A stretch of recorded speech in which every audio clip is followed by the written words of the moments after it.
Sa lobster guys. Check natin ito. Kalahati na.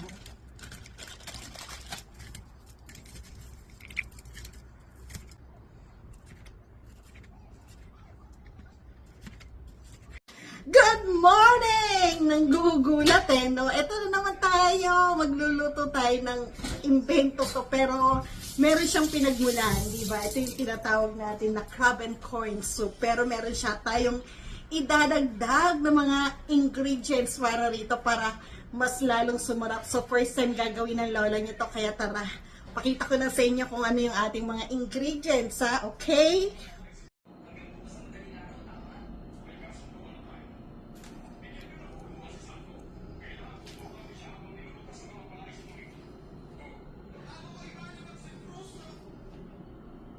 At may nakatambay tayo na ano.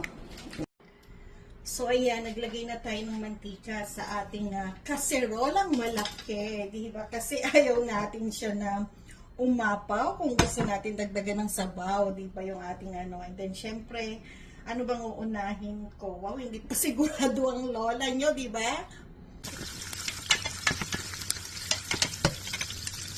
Tayo ng sibuyas. And then syempre, lagyan na rin natin ng bawang. Ayan, ito tayo. Talaga naman po kumusok na gusto. Diba? Yung ating bawang, grabe. Halu-haluin lang natin.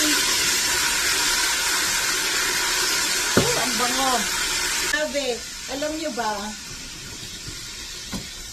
Sobrang dami ko ng marka sa katawan. No? Imagine, puro ng to, tilamsik ko, hindi tilamsik. Paso, ito yan, no? Mga tilamsik ng mantika, ano ba? Tapos ngayon may bago na naman itong malamsik, may gulay. Ayan, okay na yung ating bawang. Sunod na natin yung ating carrot kasi gusto nila yung medyo lutong-luto yung carrot. Kaya ano ko na to, na pinirito. Diba?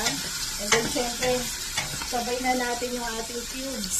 Ayan. 2 cubes ang nilagay ko. Wala tayong karne rito mga kabengers ko. Kumbaga ito lang talaga yung ating sahog sa ating crab soup. Diba? Siyempre pagkatapos nga yan, isunod na natin yung ating crab soup. Ay, crab soup ulit. Ano ba yan? May gulay yung ating crab stick na inano natin yung ito strips. Diba? And then, syempre, sabay na rin natin yung ating lobster ball. Wow, lobster ball, ha? Grabe na it-hits, diba? Mga ka-bangers ko, diba? Simpleng-simple lang ang recipe natin and then maglagay na tayo ng patis. Konti lang dahil mamaya titikman pa natin to. Diba? Ayan. Napakadali lang ito. Ayan na, amoy ko na yung Diyos ko na, ayan Diyos ko, nakikita nyo ba? Mga ka-bangers ko, excited ang lola nyo, diba? Amoy na yan. Oh, grabe na yung and then, syempre, lagyan na natin siya ng sabaw, mga ka-bangers ko. Diba? At ayan ang magdadala dyan yung sabaw, diba? Ayan.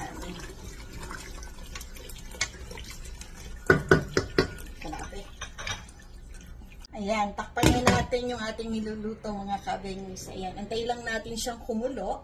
Ayan, kumukulo na yung ating niluluto. Siyempre, ayan na, hinaan lang natin yung apoy. Ilipat lang natin, nakita nyo naman, di ba? And then, siyempre, ito mga ano-ano lang talaga to.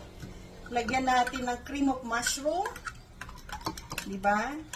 Ayan. Nilagyan na natin ng cream of mushroom.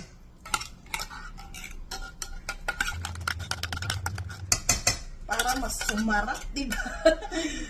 Kumbaga, imbe-imbento na lang ng lola nyo to, diba? Mga ka-abingers ko. And then, syempre, lagyan natin ng paminta. Ayan, yung ating paminta. Ibuhos na rin natin lahat, diba? May mga, pa tayo rin. Bukod pa dyan, nilagyan natin to ng crab and corn soup. Diba? Ayan. Haluin lang muna natin, di ba mga ka-abengers ko. Then, lagay na rin natin tong ating corn. Ayan. Lagyan na natin yung corn. And then, syempre, ano pa ba yung ilalagay natin? Diba talaga napakasarap nito? So, naglagay ako ng paminta and then pakukuluan ko lang. Diba, hayaan lang natin munang kumulo itong mga ka-abengers ko, diba? And then, syempre, may mga, ano ba to? Grabe naman, o diba? So, meron pa tayong mga natitirang ingredients natin, kaya, ano pa, so, ano ang tawag doon? Hala, na mental block na ang lola nyo. Abangan nyo na lang. At syempre, kumukulo na ulit ito, mga ka-abengers ko. Ano pa ba yung ilalagay natin, mga ka-abengers? Ayan, no? Kahit hindi ko nalagyan to ng slurry, di ba? Kasi meron tayong ilalagay, which is the, alisin muna natin to, yung ating miswa. Lagyan natin ng miswa. Diba? Ayan. Nilagyan natin ng miswa.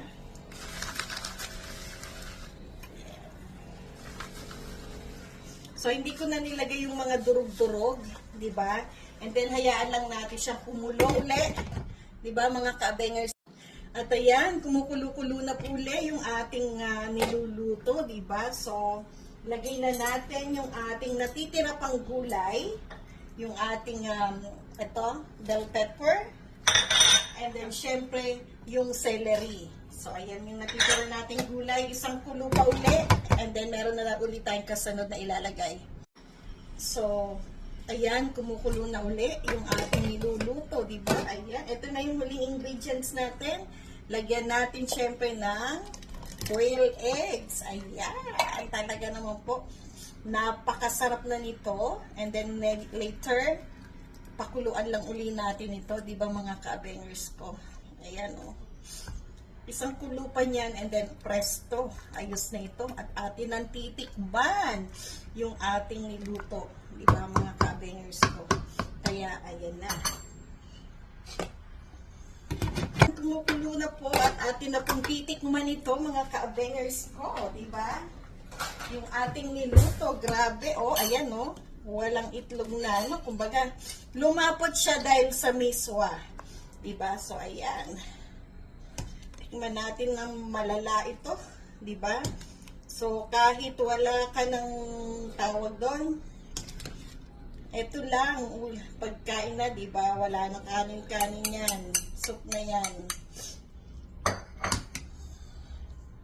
Ito na mga ka-abengers, diba? So, hindi tayo naglagay ng slurry, pero lumapot siya ng konti dahil sa ating miswa. Kaya, ayan ako, Diyos ko po, napakainit ng mga ka-abengers ko.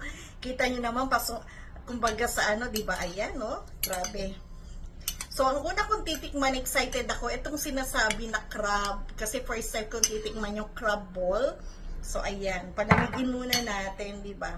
Nakita nyo, umuusok pa.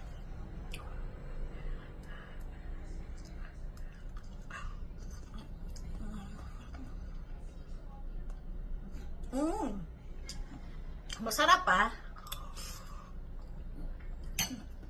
Talagang nag-ano yung lasa ng ating yung crab, and then lumaban din yung lasa ng ating nilagay na mais, eh. Ayan, oh.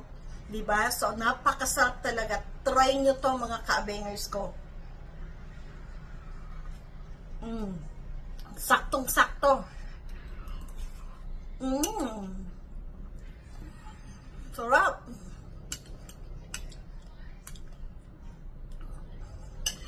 Tikman uli natin to. Grabe. Kaya lang yung mata ko, antok na antok na. Antok na antok na ang mata ng lola nyo. Kaya, pero eto, pipilitin na ubusin to. Grabe na. Ang sarap. Thank you, ah. So, susunod ulit.